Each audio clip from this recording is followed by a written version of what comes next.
Welcome to Talk is Sheep, the official podcast of the Wild Sheep Society of British Columbia. Brought to you by our title sponsor, Mountain Tough Fitness Lab. Come along with us as we take conversations that matter to you into the high alpine. We have partnered with Mountain Tough Fitness Lab to help get you in shape and mentally stronger. Whether you're a veteran hunter or just starting out, the Mountain Tough app will take you to the next level. We personally train using the Mountain Tough programs, and we believe in it so much that we want to give you 6 weeks for free using code SHEEPBC. That's SHEEPBC. Check out Mountain Tough Fitness Lab. You won't be disappointed.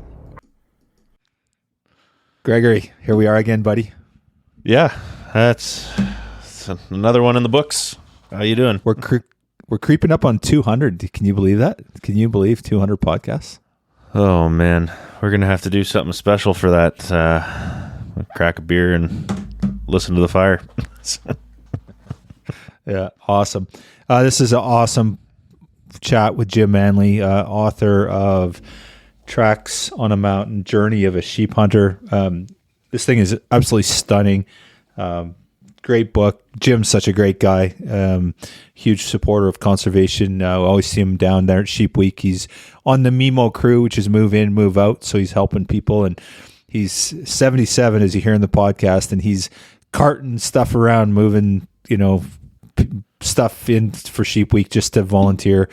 And man, this guy, one thing about this book is he's an amazing writer, and he's a freaking hell of a sheep hunter, man. I don't want to say too much. We touch on stuff, but what I will say is buy the bloody book, because it's worth every penny. I can vouch for that. Yeah, well, the whole podcast was just to make you want to buy the book, like sitting back, listening, not saying anything. It was good for our listeners. I was silent, but definitely once we're done here, I'll be clicking a few buttons and ordering a book off his website. So I'm looking forward to the read. And it's talked up pretty good and from a lot of people that I trust. So it's got to get my hands on it. Well, and I think that's the thing is when our community puts something together, you want to support your community, right? You want to support the wild sheep family. That's important. But when it's something that's good, it's like a no-brainer. Like of course you want your friends to be successful and support them and everything. But this thing, I can tell you that if I didn't know who Jim was and I knew the book was like this, I'd be buying this book. It is absolutely phenomenal. It has all the right messages, and it's like you're sheep hunting and you don't have to go sheep hunting to do it. So, pretty bloody awesome. And, love it. So, yeah, that's fantastic. So what was it? Tracksonthemountain.com. Did he say? Tracksonthemountain.com. Tracksonthemountain.com. Tracks on a mountain, not the mountain. And, we'll put it in the show notes as well. But so, get on there. Grab the books. It's a bit steep on shipping for Canadians. The book is incredibly affordable. So if you're an American and you listen to it, it's no brainer. For Canadians, it's a bit more of a spin because the shipping's as much as the book is, but still worth every penny at twice the price, as Mr. Epp has said. I've heard him say that, and I agree with him. So, well, you got to trust Mr. Epp. So. Yeah, and he's highly featured in this book. Jim used a lot of his live sheep photos, and the imagery on the book is equally as good as the writing and the reading. All of it. It's a great package. Right on. So on this Wild Sheep BC front, a couple things going on. We got Jurassic is 10 days out. I get to hang out with you. It's going to be awesome. Yeti's going to be there. I'm stoked about that. They're coming out from Toronto to be part of this. Really pumped about that. And what that means is we're drawing our Reliable Gun Zeiss Optics raffle package. There's still tickets available for this raffle. So get them now before they're gone. It's a amazing prize package from Zeiss. It's got the best of the best. It's got range finding binos. It's got the spotter. It's got the rifle scope, and you're going to want to get tickets on this. It's a phenomenal raffle. So there's only 10 days to go. We're going to draw that on Sunday, 2 weeks from now. So get those tickets before they're gone. And then we also have our sheep count this weekend at Big Bar, is it? Yep. Headed back along the mighty Fraser River to check on the lamb recruitment in this year's test and treatment herd. So things are looking up everywhere else that works happen. So it's always an exciting time to get out on the Fraser, get some binos out, get your spotter out, hang out with good people, and watch wild sheep while you're at it. I don't know. It doesn't get much better than that. Yeah. So our good friend Kyle Noble, he's one of our members in my old hometown of Victoria. Shout out to Kyle. He's going to be leading the crew there. He's heading up Friday night. He'll be in around 8 o'clock. So anyone that's interested that wants to participate, see some sheep, spend some time with some good people, like you said, Greg. That's happening this weekend. Just reach out to Hannah. She's our executive assistant. It's exec@wildsheepsociety.com. Hannah's collecting the details, the names. She'll give you all the camping spots. And it sounds like Hannah's heading up as well, or heading down for her. And it's going to be a great get together and do some great conservation work and look after the wild sheep resource on the Fraser. Yeah, awesome. It's I'm sad I'm missing it. It's one of my favorite things to do in the summer. But go out, have a good time, meet great people, see sheep, learn a new area. There's all sorts of benefits, and you're doing great work for conservation. So be there.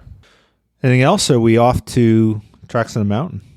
I think we're off to the races on this one. I feel like you're hungry, so we got to get out of here. Well, I will say, ladies and gentlemen, enjoy the listen. Tracks on the Mountain with Jim Manley. The guy is amazing. He talks our talk, walks our walk. A man that I respect greatly as a sheep hunter, but also a writer. So enjoy the listen, and we'll be back soon.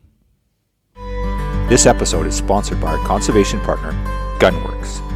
Thank you, Sitka Gear and Gunworks, for investing in healthy wildlife and sustainable ecosystems.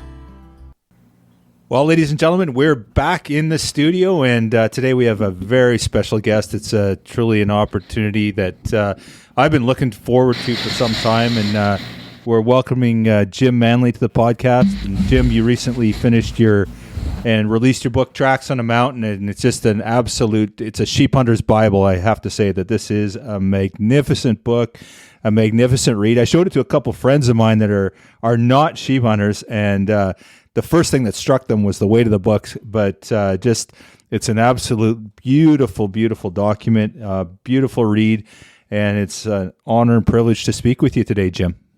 Well, Kyle, thank you for all those nice words. I really appreciate it. Well, I have to say that I'm not alone. I look at the accolades here, and I look in the inside cover. Jason Price, Executive Director, GSCO, Craig Boddington, Gray N. Thornton, President, CEO, Wild Sheep Foundation. The list is long. The read is amazing. Now, Jim, before we kind of jump into the book and talk about the details of it, let's talk a little bit about your history and sort of your passion for wild sheep, and I guess how you got so involved. And I noticed, right from the get-go, the tribute was to your older brother at the start of the book, and I'm really interested to hear a little bit more about what drives your passion for hunting and wild sheep. Well, Kyle, I grew up in a hunting family. I grew up in the western side of Oregon in a small logging community. Both of my parents hunted actively. I had an older brother, 8 years older. Of course, he led the way for me. And my dad was a logger, and we lived in the woods. So our vacations entailed fishing on weekends, and our vacations were elk camp or deer camp for a week at a time. And I was able to do that as a young kid, maybe 6, 7 years old, tag along. And so, it was ingrained in me. Sheep hunting was never in my mind during all those early years, obviously. Oregon, as you probably know, I'm talking back in the 50s now, and there weren't that many sheep in Oregon. There was efforts to bolster the herds, the few that were here, but it wasn't anything that we thought about that we could ever hunt. So as I got older, I hunted deer, elk, antelope in Oregon every year I could. And I kind of got the bug at 19. I'd been to college for a year. And it just, I was a decent student, but I just didn't have the goals at that time to continue with the expensive college, not knowing where I wanted to go. So a couple buddies of mine headed to Alaska, worked in a cannery at 19, and we were exposed to all the adventures that Alaska had to offer. Of course, we couldn't afford to go sheep hunting, but we did hunt goats, black bear, and mostly we worked. But I just, I talked to people up there, residents who hunted the sheep, and it just got under my skin and laid there. It had to lay there for a long time until I had money. So I can't remember the year. I was around 50 years old before my kids were out of college or well along in college on their own. And I had a nickel to spare to try to go on a sheep hunt. And I thought at that time it would be a once in a lifetime experience for me, truthfully so. And turned out it wasn't. It set the bug, and that's what started my adventure. That's awesome. Now you're piquing my memory. It's been a week now since I finished the book, but I seem to recall that you pass by. You go back and forth. I think it was maybe to the bakery or something. You pass by one of the stores that had some Dall sheep in it, and you were popping in there and looking at them. That sort of was your first exposure to, certainly, I guess, Dall sheep. But is that sort of where your interest in sheep began, or was it beyond? Was it earlier than that? Like in Oregon, had you seen them or knew a little bit more about them? I don't think I had seen any sheep in Oregon at that time. At 19, we hunted a lot. We, like I say, deer and elk every year, antelope maybe every 4 to 5 years when we were lucky enough to draw a tag. But I spent a lot of time in the desert. But I may have seen a few of the California bighorns in our Steens Mountains, but it was unattainable. And going on a guided hunt, of course, was not even anything that I had ever considered. But yeah, there was an insurance office next to a cafe that we went to as young men up there working at the cannery. And that gentleman lived in Cordova, where we were, but he had a summer home in McCarthy, and he had his own plane. He flew up there and hunted sheep every year, fished, and so he was kind enough, as I was walking by drooling over this sheep mount, kind enough to take me in and tell me stories. And it's just a bug that was planted. And like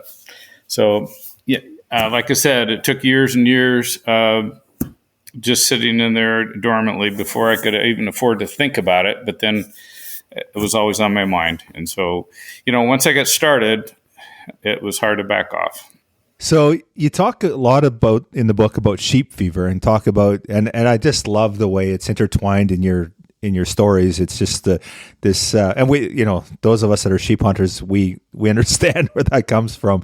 And it just kind of, you kind of get it out of your brain, and then it sort of sneaks back in there, and you sort of get the fever, and next thing you know, you're just full on sick and you're going sheep hunting. But do you think, at that 19-year-old age, that's where it began for you, and that's sort of what drove this passion? Then when you hit 50, it was just so this pent up energy and excitement about sheep hunting? Or was it kind of throughout your life, you've kind of had these touch points and other things that affected it? But do you really think it's those early days that sort of drove that passion? Because why did you wake up at 50 and say, I have to go on a sheep hunt? I'm just curious where that sort of motivation comes from. It may have been multifaceted, Kyle. Like I said, I think the seed was planted. It was always something that I dreamed of, but I really didn't bring it to the front because I didn't have the funds to do that. I had kids, 3 children to get through college, and the expense of that at the time, even though back then it was certainly a lot less expensive than it is now, it was a stretch. So I think what really pushed it over the edge is, like I said, I saved every nickel. I mean, I was ridiculous with saving every nickel I could to go on my first Dall sheep hunt. I was managing a branch office for an electrical contractor, and typically they would give me a bonus every year. So I figured that was outside the normal income, stuck it away. I used to field trial German Shorthair dogs and had a couple really nice dogs. I raised pups. All the money from the pups stuck in the sheep fund. Every nickel that was outside of the normal day-to-day living expenses and providing for the family went away for that. And then finally it became time. So, that's what really jump-started me. I saved every nickel. It was kind of a ridiculous thing. But after I went on my first sheep hunt and really was engrossed in the mountains, I was always a mountain lover. But once I was up there sheep hunting and really felt the pull of all that, then it got serious. And I think the timing really coincided with the inability of us to draw our deer and elk tags every year. So normally, we could get our hunting fix. We could hunt anywhere in the state every year and hunt for a week, 2 weeks, 3 weeks if we wanted. So that diminished as the population of Oregon grew, and we had a couple hard winters, some other issues that the game population went down a bit. So missing a few years of hunting season kind of exacerbated that desire to go more on a guided hunt. Yeah, very cool. One thing I just want to touch on before we start talking about some of the hunts that you went on, Jim, is, you're also, you're one of the most accomplished hunters I know, certainly sheep hunters. But you talk lots about conservation. Obviously there's, the forewords in your book by Jason and Gray. That says a lot in itself. A volunteer for the move in, move out at Sheep Week. Is that something you grew up with? Is that something that was near and dear to your heart? I kind of get the impression that, not that you weren't interested in conservation or whatever, but that sort of came later, that the sheep fever drove you to the sheep show, and maybe GSCO as well, and fueled that passion for conservation, or was that something that you've always lived with? I'm not sure exactly how to answer that, Kyle, and it takes me back just a little bit. I was raised that we didn't kill anything we didn't eat, and we ate wild game. Growing up, that's what we ate. Fish, trout, steelhead, salmon, ducks, geese, quail, and big game. And that's what we did. So as far as the conservative issue, we definitely had it. We took very good care of what we harvested, and we utilized it. As far as trying to increase the herds, it wasn't at the forefront of my mind, but it was in the moral background and fiber that I was raised with.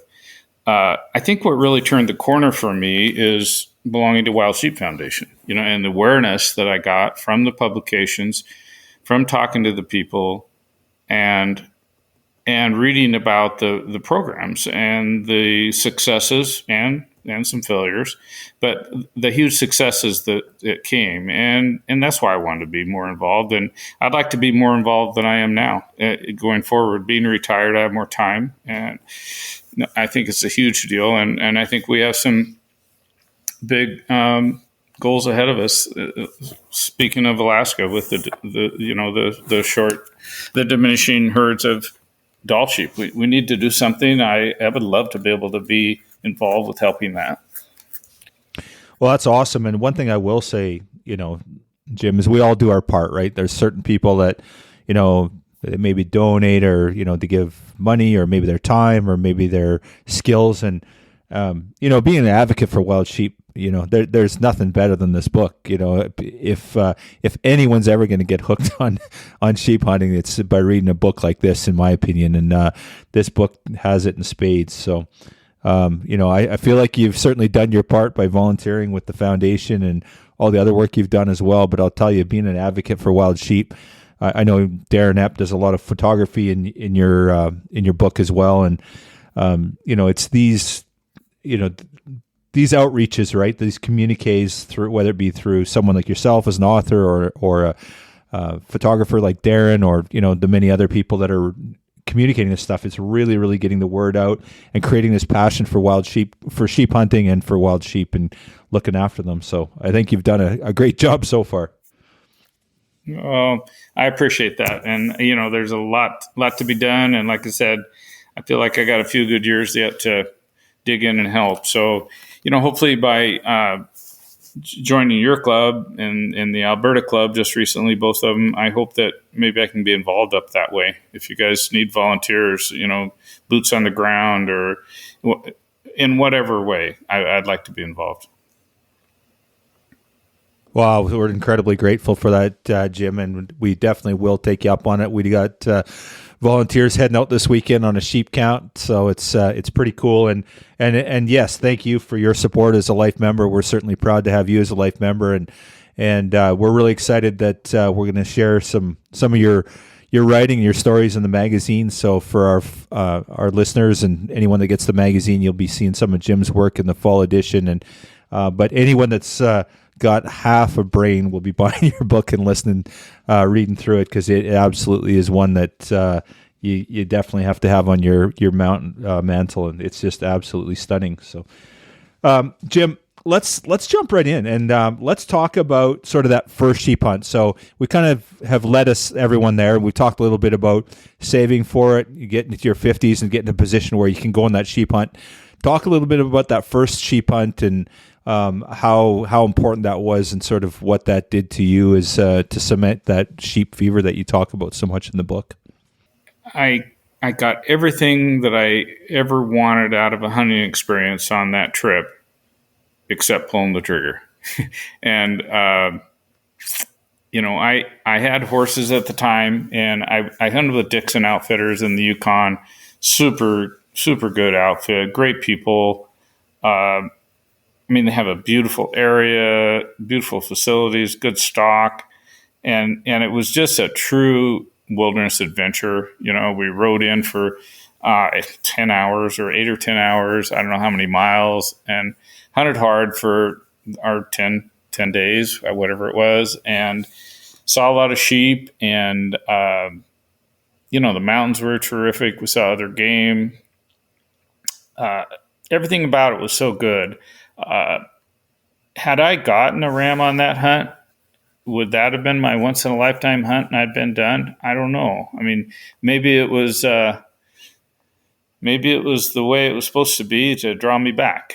I don't know, but no, it was really a great adventure, and I was lucky enough to go back again the following year and try again and got my first ram. So nothing bad about that whole thing, and it certainly set the hook.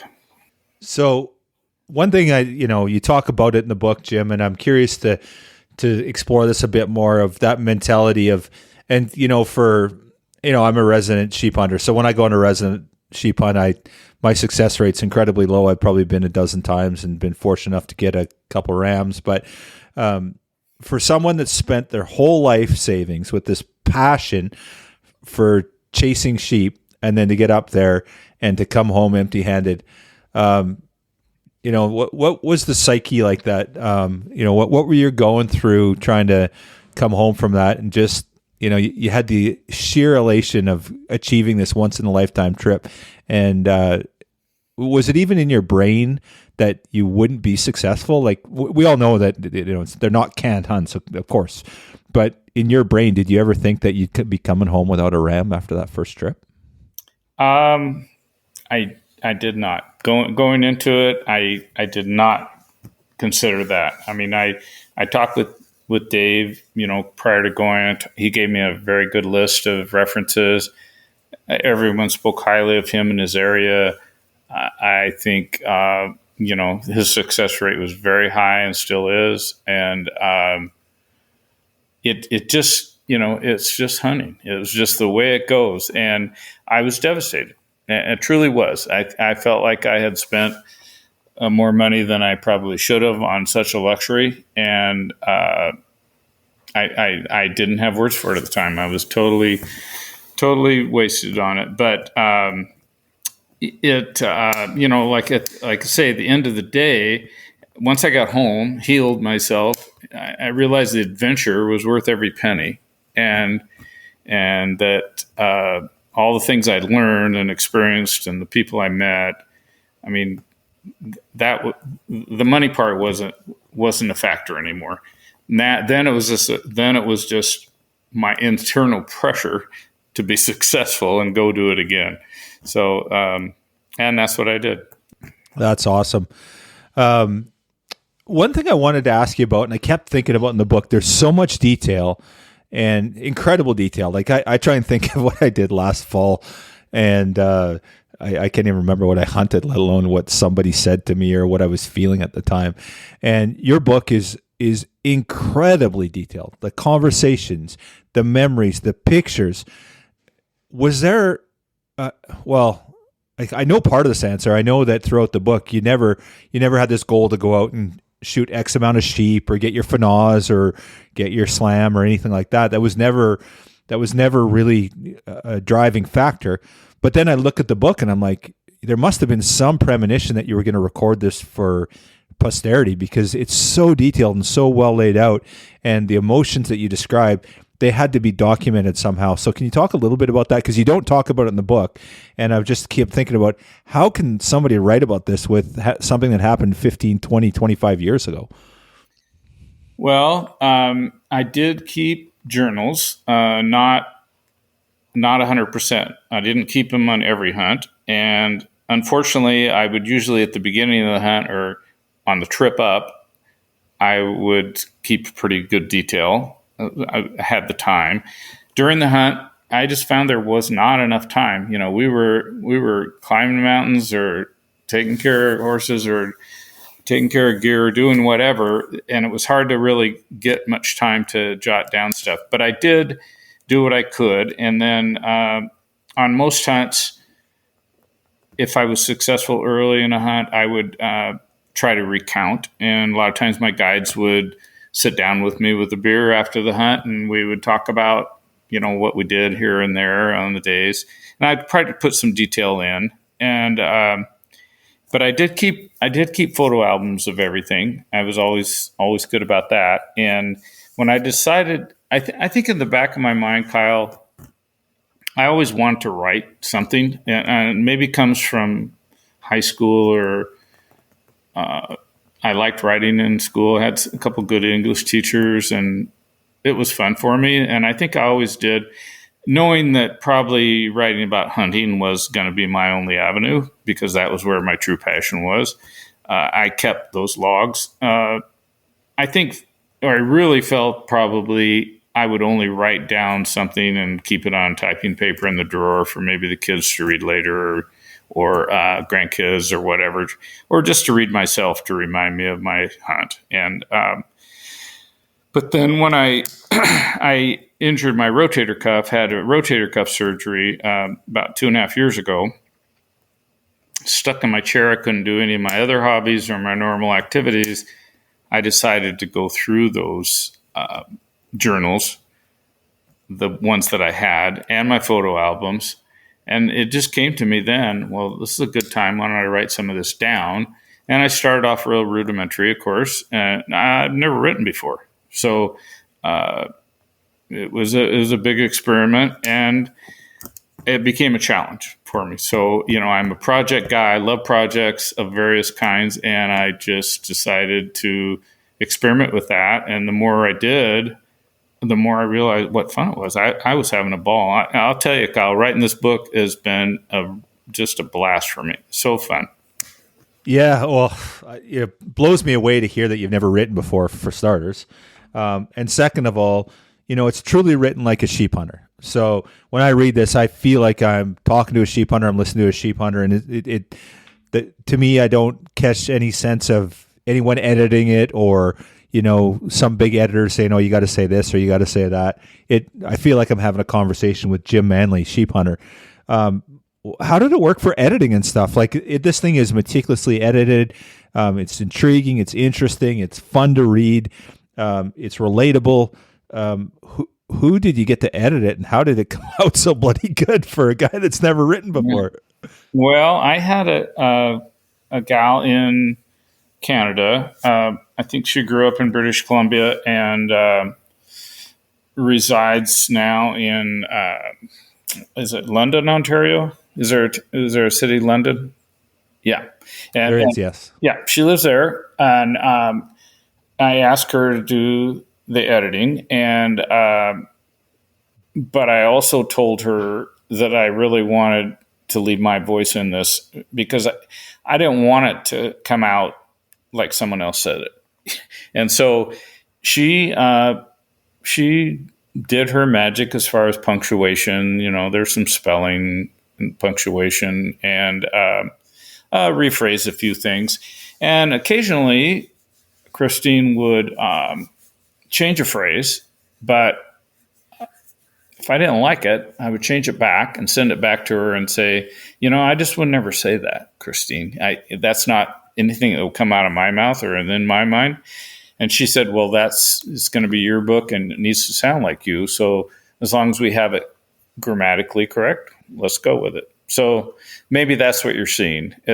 She didn't try to comb it out to the point of being too perfect, but yet it still reads out okay, I believe. Yeah, is that what you mean, Kyle?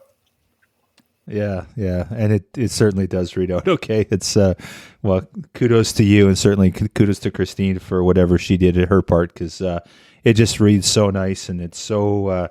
I feel like I'm talking to a sheep hunter. I'm not, it's really, and it's just so well written. Jim, now I don't want to give away too much. I really, people got to buy this book. They have to read it, and I don't want to ruin it, because for me it was this journey. It's kind of like how do you explain it? A mystery, really. Like you're kind of reading it along, and you don't really know what to expect, and so I don't know how much you want to give away tonight. I'd love to talk a little bit about some of the nuances and some of the achievements and some of the more challenging hunts. Needless to say, there were several sheep killed in this book, and honestly, I was almost in tears when I read the last chapter, and I feel like there's some unfinished business. I'll be honest with you, but can you talk a little bit more about sort of the journey that you went on, and share as much as you like, Jim. I don't want to ruin your book for someone that hasn't read it. Mm-hmm. And for me, part of the intrigue was just to get the last page and understanding the journey that you were on. So I'd love to hear a little bit more if you can share. Okay. Yeah, I think that's well said, Kyle. If I tell everything that's there, then there's not much to read. But basically, I've been extremely fortunate enough to go on 12 sheep hunts. And so I decided when I started to write this thing, I would make it a 12-chapter book, one chapter for each hunt. And as you said, I never had a plan. I didn't even have a plan or a goal to take a Grand Slam. And it's something that evolved with the process. So, I went on my first hunt, and we've already spilled that news. It was unsuccessful. It was successful, but I didn't take a sheep. And then after I did get a sheep, then at that same time in life, I've been an electrician all my life, but I changed from working for another contractor to my son and I starting our own business. And we were engulfed in that. And that's part of the reason that we weren't able to hunt in Oregon much, as we worked all the time. And I guess I rewarded myself with a sheep hunt every now and then. Right or wrong, that's what I did. I was single at the time, and my kids, the two older kids, were finished with college, and my younger daughter was halfway through. So it didn't affect anyone. And I just had to get back up on the mountain and go again. And so then I progressed to a stone sheep hunt, and certainly glad I did at that time. it was amazing adventure, and then just kind of went on from there, Kyle. I would go a few years and think, well, I can't really afford to do this, and then we'd work hard. The business just grew. It went from we had started off just my son and I doing all the work. Then we got a couple electricians, and in the heyday we had 45 electricians, and we were swamped, but that did provide some income, and that's how I was able to afford to do it. And then I don't mention this in the book or to anybody else, but it might be important to people that think, well, only the rich can go and you just have to be lucky or inherit money or do whatever. But I made a really lucky move that proved out profitable for me.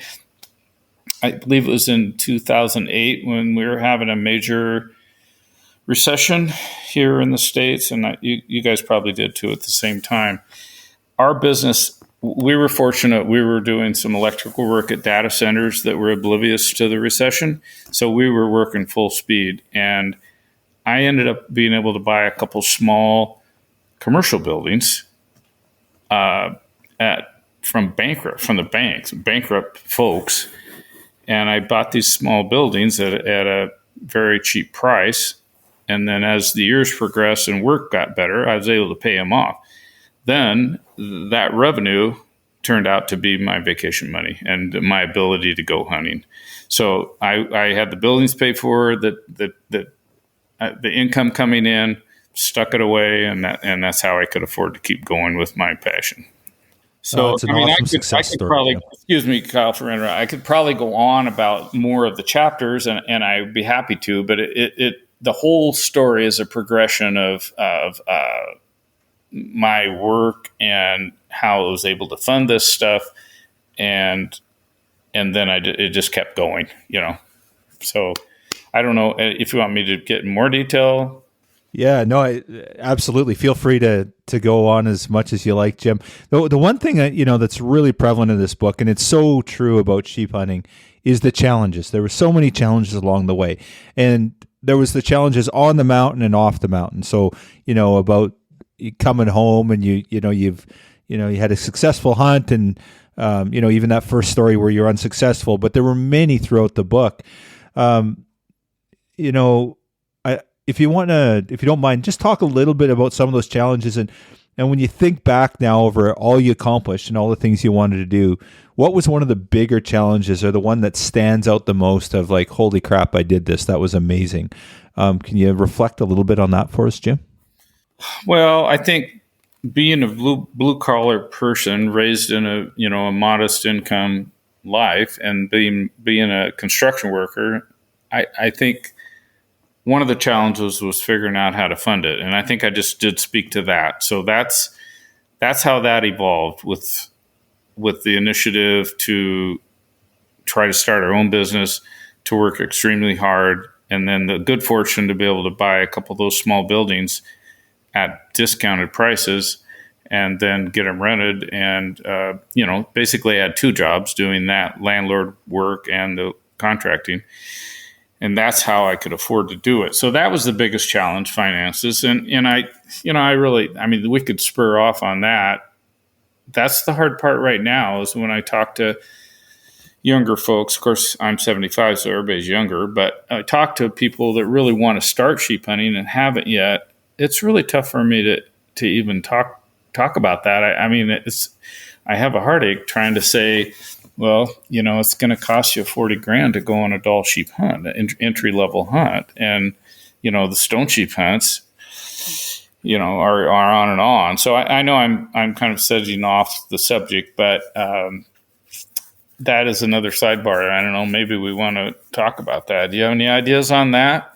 Yeah, I'd love to talk about. I really want to talk about the book too. But Okay. Here's the interesting thing, Jim, is you saved up for 30 years though. Like you went, you at 19 you got the bug, and you saved for until your 50s. And honestly, for a young person that 40 grand's a lot of money, and certainly for a 19-year-old, but you weren't doing it when you're 19. And I think that's the takeaway. I think that people that want to do these hunts, if it's important to them and they prioritize, they're going to do it just like you did. And maybe they won't go on 12 hunts. Fair. That might be safe to say. But certainly if it's your passion to go sheep hunting, I think everyone can do it. There's an opportunity there. And yeah, they're a heck of a lot more expensive, but they were pretty expensive, when you were 50 as well. Right. So Exactly. I think it's all kind of relative in some capacity. It could be. I think it was Jack Atchison Sr. that said, or I forget, someone said that a sheep hunt costs about the same as a new pickup, and maybe that's still proportional. So I think I hear what you're saying, and I think it is. I think a person who really wants to hunt sheep just has to really get creative and really be thinking about saving. And then I would encourage all the young people to do something that I should have done and didn't do, and that would be to stay active in raffles and also applying to get all their preference points for all the states they can get, all the areas that they could possibly build up points. And, if you're like me and you don't have that many points, you're behind the curve, it's not going to happen. So those young people could be applying for tags in states, and I think a lot of them do. And the ones that aren't thinking about it maybe should think about that. And the raffles, I mean, there's, you know as well as I do, there's raffles all over the place, and somebody's winning them every time. So that's an option. I never did win one, but have you, Kyle? No, I haven't had the fortune. I've spent enough money on them. But Jim, that's a good point. You look at the Less Than One Club and you go to Sheep Week and go to Less Than One, and they give away, I think, 3 North American and 3 international hunts. So there's 3 North American sheep hunts that you're going to win, and there's 1,000 people in the room. So your odds are pretty darn good if you do the math on that. It's 1 in 300 to win a sheep hunt right there. So I'm 100% with you. I think that you got pretty darn good odds that week at Sheep Week. And then, of course, if you're a Life member, you go to Life member breakfast. There's probably a 1 in 800 chance there. So your odds are as good as ever in those hunts. And so I think there's some pretty good opportunities there. Yeah, I think so too. And I think it's important that people don't get discouraged and just say, "Oh, I'm never going to be able to do it," and get creative and stick their money away. Granted, there's a million things to spend money on and a lot of important things, but like you said, if this is important, you can find a way. Well, and I see that a lot. I've seen that a lot from other people, and I hear it from you. You resonate it well in the book, Jim, is you caught the bug at 19 and you went on that first hunt in your 50s. And so to me, there's no better success story than that right there. You talk about your journey and you worked hard. You had this vision, you did it, and you created this amazing opportunity, and it's phenomenal. Very cool. Okay, so there's lots of hunts in here, but I kind of want you to single one out as the most memorable. If you had to reflect on that one hunt, and I know it's impossible because there was 12 of them, but when you think about it, and good or bad, indifferent, when you kind of have to pick one out, which one would stand out? Well, it is hard, Kyle, because they all were special in their own way. And I hope that I described that in the book, because every chapter to me was a huge adventure, and obviously I know there's thousands of sheep hunters that go around the world and hunt with much bigger and better adventures than these. But I wanted to be able to write about just the general North American sheep hunt and how those of us who do that, how much it means to us and how much we can do. So, I had some hunts that almost all of them had really high points, and quite a few of them had some low points. To pick out one, I don't know. I guess I guess I could speak to the I was lucky enough to go on 2 stone sheep hunts. Both of them were absolutely amazing, as well as all the hunts. But my second one was different than a lot of hunts and was very rewarding. I hunted with a young female guide, a young female wrangler who was basically a assistant guide, and a little bit older female cook. So I was in camp for the biggest portion of 2 weeks with 3 ladies and myself. And I think a lot of guys might say, "Oh boy, what was that?" But having 2 daughters of my own, I have a son and 2 daughters, but having 2 daughters and having raised them in sports and coaching their softball teams, basketball teams, I get along with the girls really well. And so that hunt was different in a lot of ways, and it turned out it was highly successful. I got a beautiful stone sheep and a nice 6-point bull elk. But just the different dynamics of it makes it stand out a little bit. So I was hunting with Big 9, and it was actually, if you want more detail, it was the last year that Barry Tompkins had owned Big 9 before it was sold. And Steph Shippey, who's now Steph Lowe, was my guide. And Amanda Tompkins, Barry's younger daughter, was the wrangler, and I consider her as a guide, also an assistant guide. And then I had a wonderful cook named Vicky who just made all the meals. It was so. I wouldn't call it luxurious. I mean, we were in real snow and bad weather, all the stuff that you would expect on a stone sheep hunt. But we also had a cabin that we were at. I had a tent to sleep in. The girls were in the cabin, and it was an amazing hunt. And things could be bad. I mean, we had days that we were fogged out, couldn't hunt. And how as a sheep hunter, how depressing that can be, especially if you haven't got a sheep and you want to be out there and you can't see the mountain. I mean, these girls it was ridiculous. I mean, they were inventing games, not just play cards, I mean, everybody can read a book or play cards. They had everything up their sleeve, jokes, games. I mean, the whole time, no matter what was going right or wrong, there was laughs and hit and giggle. It was really different, and it was amazing. So I'll have to say Steph was an amazing guide, and I did a pretty tough campaign for her, and she ended up winning the outstanding guide of the year that year. And I talked to a lot of the folks that had hunted with her before. They all agreed, and she's an outstanding guide, and Amanda is the same. And now Amanda, of course, is married to Spencer Wallace, and they have Dan Reynolds' outfit up in the Yukon. So, all good friends. And I guess that hunt stands out. Do you think I answered your question on that, Kyle? Yeah, it's awesome. It's interesting. I couldn't help but note, and you can talk to this a little bit, but I feel like you're maybe a bit of a matchmaker. I feel like maybe Amanda and Spencer ended up together, and it was kind of, you're directly responsible for some of that, I think. Oh, I don't know about being directly responsible, but I did, I met Amanda and Steph and Shay Tompkins before I went on the hunt, probably a year and a half or 2 years, probably a year and a half before I went on the hunt and when I actually booked it. And I had hunted with Spencer before. And when we were at the sheep show, which, I go to every year and partake in every event I can possibly get into. And we were at the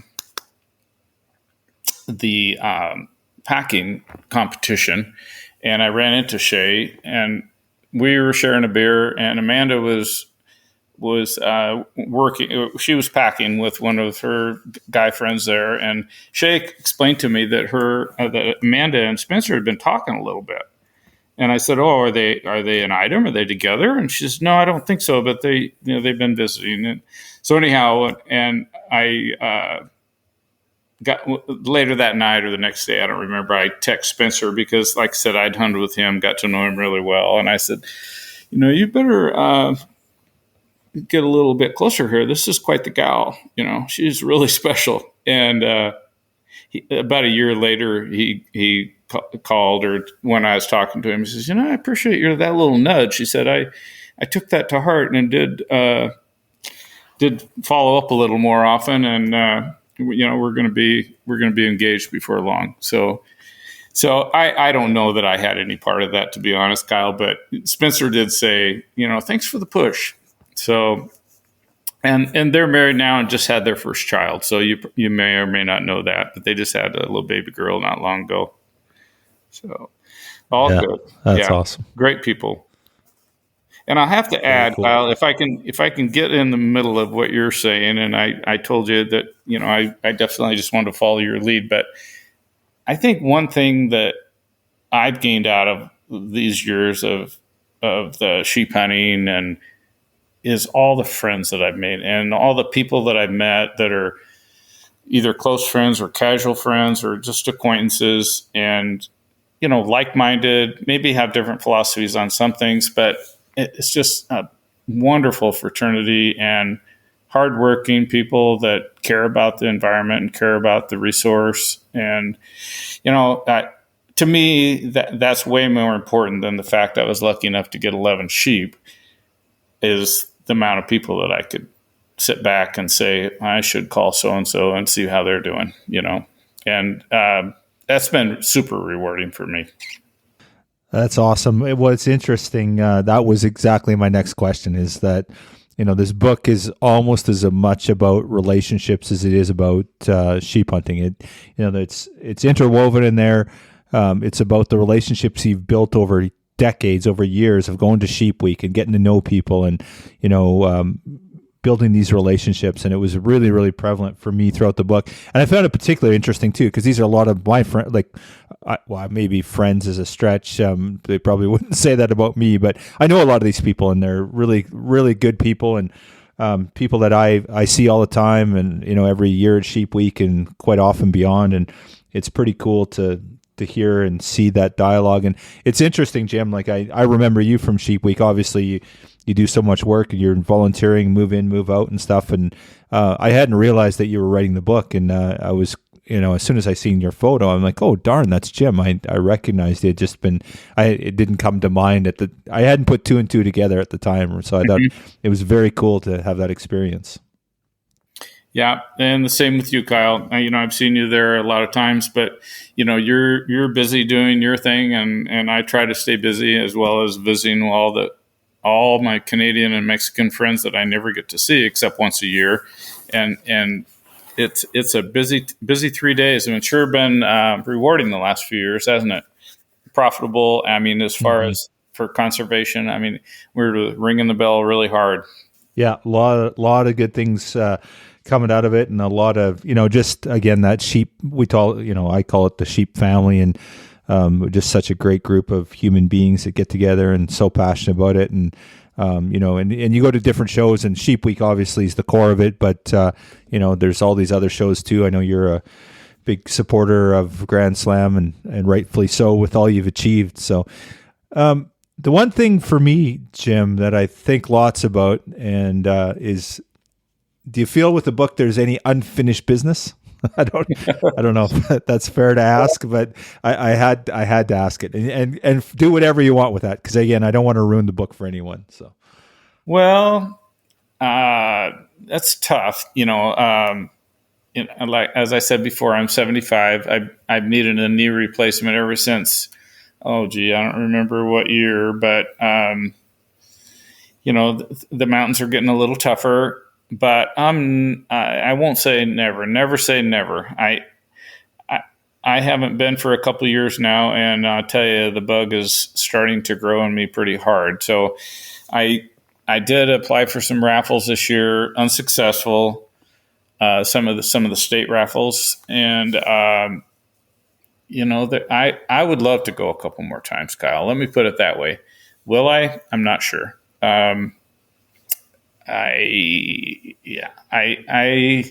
think that there probably is another hunt or two in my future. I really do. And just when or where, I guess if I'm going to, I better buckle up and get something scheduled, because, everybody's so busy. They're a couple years out, and I don't want to, I think it would be kind of a nice accomplishment to be up on top of a sheep mountain at 80. What do you think about that? Yeah, that would be an amazing accomplishment. And it's so interesting. Like, your last couple hunts, you talk about it, and you were well into your 70s, and that last hunt and on the glaciers in Alaska, just absolutely mind-boggling. Like, I'm like, it just is hard to believe what you accomplished, at your age. It's a phenomenal achievement. Well, I mean, those guys helped a lot. I can't take all the credit for that. I mean, I got my butt up the mountain. I did do that. But, the last few years, I've been getting some help. So, but yeah, we never landed on top of a mountain. Let's put it that way. Always start at the bottom. And, but I do, Kyle, I do train a lot, more just hiking. I'm lucky to live in Central Oregon. We have mountains everywhere. We have a dry climate. I can hike in the winter. Usually in the winter, we get some snow, but spring, summer, and fall, I hike a lot. And, I feel like I can probably do another one or two. I don't have anything scheduled this year. I am going to go up into Alberta and try to find a nice whitetail. We don't have whitetail in Oregon to hunt. And, I'm hoping to go in November up in northern Alberta and see if I can find a whitetail. But I'm going to have to start thinking about the sheep again, because I've been asked this question before, and it kind of brings it to the forefront.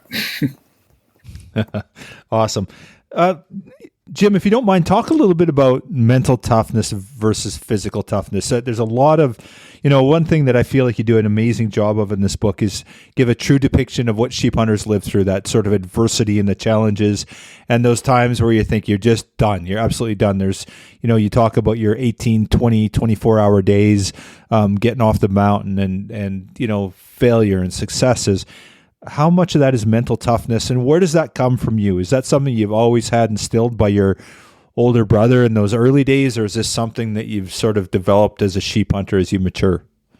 I think both, Kyle, and I think it's mental toughness is huge, especially for someone like myself. If you remember seeing me at the shows, I'm not a big person. I'm small. I'm only 5'7", not a physical specimen by any stretch of the imagination.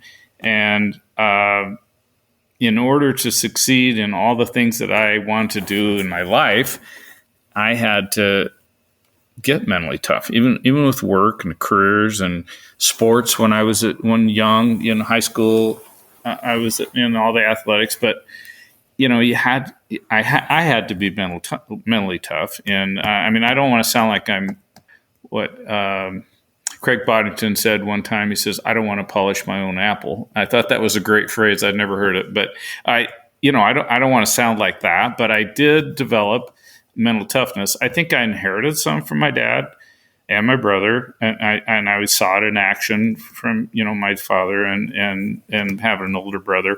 But I think I developed it out of necessity, just because I was driven to do things that were a little outside of maybe what I was gifted for. So, I did a lot before I started sheep hunting. I did a lot of chucker hunting. I don't know if you guys have chuckers in British Columbia. I don't know if you've ever done that, but it's like bird hunting in sheep country, And like I said, I had German short-haired dogs, pointing dogs, following those things all over the mountains.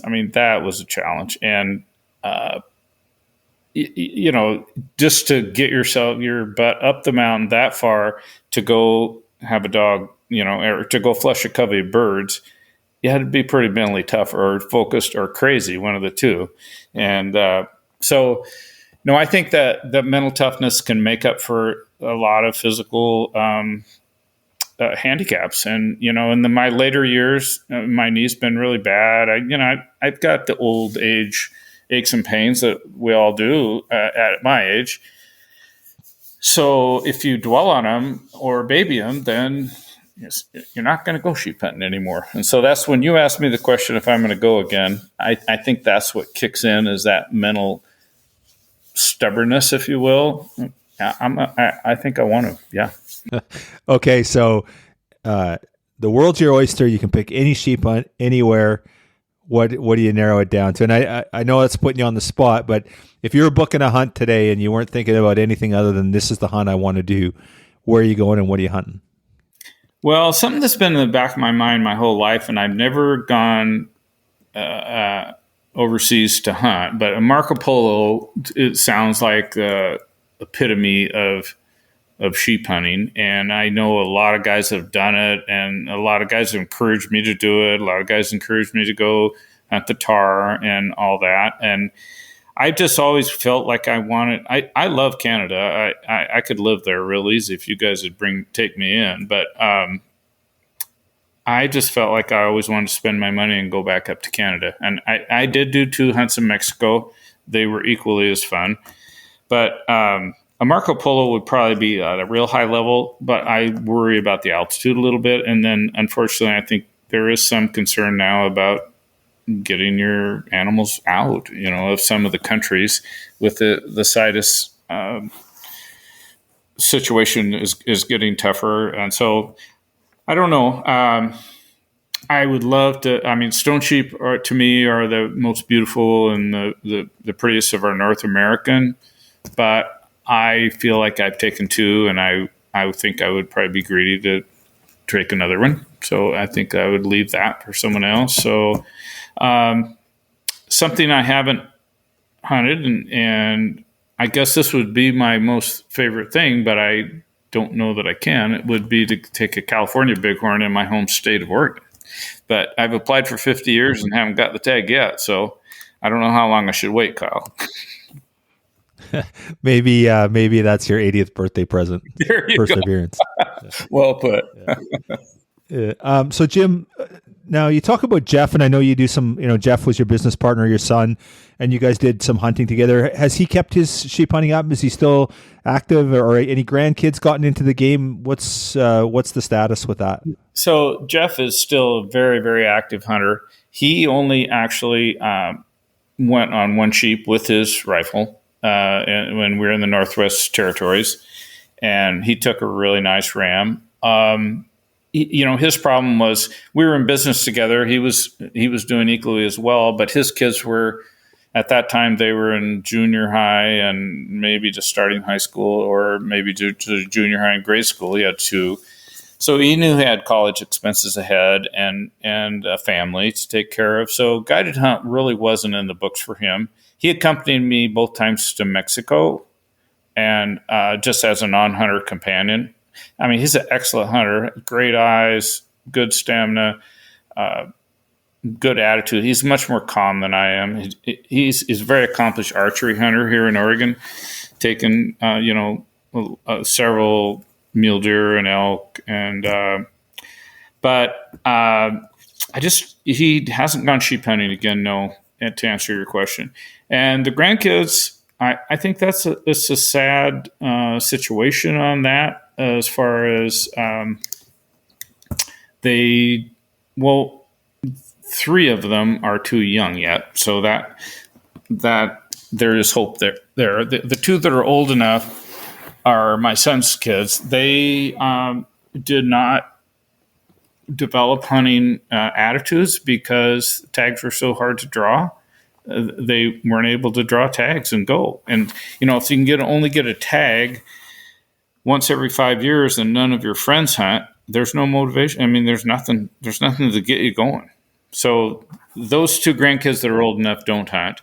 I mean, they're very good outdoor people. They hike with me all the time, and we do a lot of outdoor stuff, but they don't hunt. The younger ones, they're right at pivotal age, and 2 of them live in Idaho, so they may have more opportunity than we do in Oregon now. And we'll see. We'll see what we can do. But no one else really in the sheep world.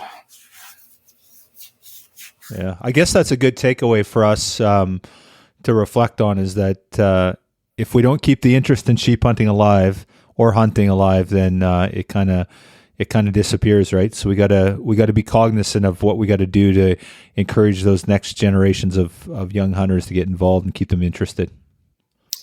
I agree completely, Kyle, and I really appreciate what the Wild Sheep Foundation does.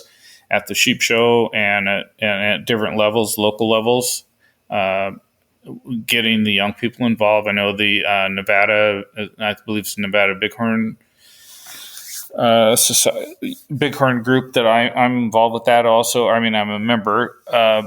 They are real active with their young people. And then at the sheep show, we have that whole wing set up for the kids to come in. And that's all great. You know, I wish I could have done more with my older two to get them into hunting, but, you know, you can only control so much. So I still have the 3 young ones. And it's hard. And when you live in a state and the tag situation is so remote, you know, person draws one tag and then they, you know, it's all private land hunting. So, you know, you could facilitate some trespass fees or leasing property to hunt on. That's an option, but public land hunting is getting tough here. Yeah. Well said. Jim, I know we've taken a lot of your time tonight, but before we let you go, I just want to say, people that are listening to this podcast, you have to read this book. You have to support Jim. You have to buy this document. It is absolutely gorgeous. It is an absolute Bible for sheep hunters. The photography in it's amazing. The storytelling's phenomenal. I just cannot advocate enough for getting this book and sharing it to anyone that's interested in hunting or the outdoors. It's just a phenomenal book. And to me, this epitomizes what sheep hunting should be. When I think of sheep hunting, this book articulates it like I never can. I come home and I tell my wife and kids what I did, and they're just like, they're bored within 2 sentences. And if they could sit down and read this book, they would understand what it is. And you articulate it so well, Jim. So this is just a huge shout out to our community to get this book, because this is phenomenal. It's a sheep hunter's book, and anyone that's aspiring to be a sheep hunter, they have to own this. The photography, just the depiction, and honestly, it's probably one of the prettiest books I've owned. It's just the cover, everything, amazing. So let's. How do people get it? How do they get? How can you get their hands on this book? Well, at this point, I self-published on purpose because I wanted to experience the whole project. You know, the editing, the formatting, the printing, and now the marketing. And unfortunately, the marketing is way out of my comfort level. So at this point, I had a basic website built, and folks can go to tracksonamountain.com. It's the name of the book, Tracks on a Mountain. tracksonamountain.com, and it's pretty explanatory there. I tried to describe the book. There's the reviews you talked about, and then there's been readers' reviews later on a couple of pages in the website. Anyhow, you can order it on that with PayPal, or all you do is hit the PayPal button, and it gives you the option to use any credit card you want. And I will ship them out the next day. I ship books out every day, and sometimes 1 or 2, and sometimes several. But if I get an order anytime up to evening, I get them out the next day. And I have been told I'm going to have a book signing table set up at the sheep show. So for 3 days, I'll be there, and I'm going to try to be there as much time as possible and bring as many books as I can. So unfortunately, the shipping to Canada is expensive, and I know some of my Canadian friends, when they look, that it costs as much to ship the book up there or mail a book as it does to buy the book. And it's really unfortunate, but I'm going to take a bunch to the sheep show. So anybody going to the sheep show that might want to buy some, come down there or buy some for your friends, get orders from your friends, whatever. It's definitely going to save a lot of money that way. I was hoping, Kyle, maybe I could get up to the BC Club's banquet and stuff and bring some books up that way just to scatter them around. Other than that, that's probably the best way to do it. That's awesome. Yeah, for sure. We'd love to have you up in Penticton, and it's not too far of a journey. I know it's a bit of a journey, but it's not too far for you. So we'd love to have you come up and be involved in the show and just and talk sheep hunting. It's just absolutely beautiful. Thank you so much for doing this. So when's the sequel coming out? Well, I don't think I have enough lifespan to go on 12 more hunts, but no, I don't know. I want to write a couple magazine articles. That's on my to-do list. Unfortunately, it's summertimes. Usually I'm outside doing something, but I'd like to write a couple magazine articles. I had a really nice moose hunt with Spencer and Amanda last fall up out of Dawson City, and thinking about writing a short blurb on that. I did enjoy the writing. I wouldn't mind doing it again. Yeah.